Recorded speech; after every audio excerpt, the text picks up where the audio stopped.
জুলাই গণ অভ্যুত্থান স্মরণে অন্তর্বর্তী সরকার, বিএনপি, জামায়াতে ইসলামী সহ বিভিন্ন রাজনৈতিক দল ৩৬ দিনের কর্মসূচি গ্রহণ করেছে, যার মধ্যে রয়েছে বিভিন্ন ধর্মীয় উপাসনালয়ে দোয়া, শহীদদের স্মরণে আলোচনা সভা, বিজয় মিছিল এবং সমাবেশ।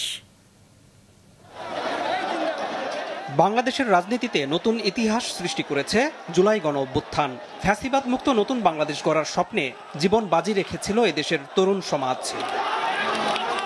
রাজনৈতিক ইতিহাসের বাঁক বদলে দেওয়া এই মাসের বর্ষপূর্তিতে অন্তর্বর্তী সরকারের প্রধান উপদেষ্টা ডক্টর মোহাম্মদ ইউনূসের নেতৃত্বে ইতিমধ্যে ৩৬ সদস্যের একটি জাতীয় কমিটি গঠন করা হয়েছে।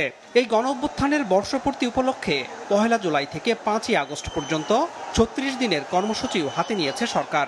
১ জুলাই দেশের সকল ধর্মীয় উপাসনালয়ে শহীদদের স্মরণে দোয়া ও প্রার্থনার মধ্য দিয়ে এই কর্মসূচি শুরু হবে।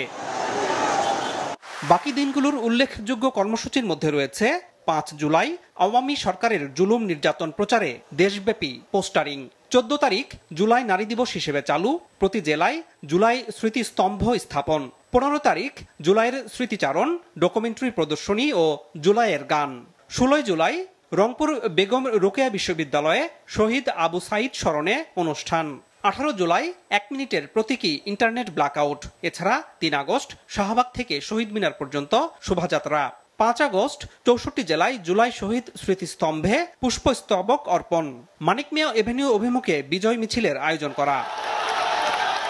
জুলাই গণ অভ্যুত্থানের বর্ষপূর্তিতে বিএনপিও ৩৬ দিনের কর্মসূচি ঘোষণা করেছে।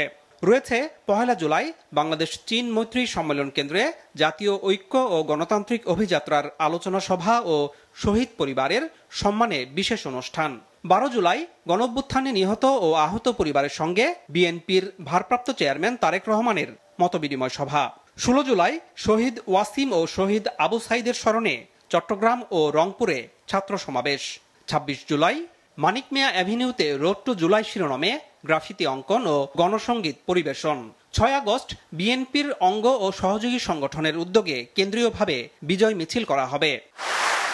বাংলাদেশ জামায়াতে ইসলামীর মাসব্যাপী কর্মসূচির মধ্যে রয়েছে ১ জুলাই দোয়া অনুষ্ঠান, ১৬ জুলাই শহীদ আবু সাইদের স্মরণে রংপুরে আলোচনা সভা, ১৯ জুলাই সোহরাওয়ার্দী উদ্যানে জাতীয় সমাবেশ আর ৫ আগস্ট দেশজুড়ে গণমিছিল। এছাড়াও অন্যান্য রাজনৈতিক দলও জুলাই গণঅভ্যুত্থান স্মরণে কর্মসূচি গ্রহণ করেছে।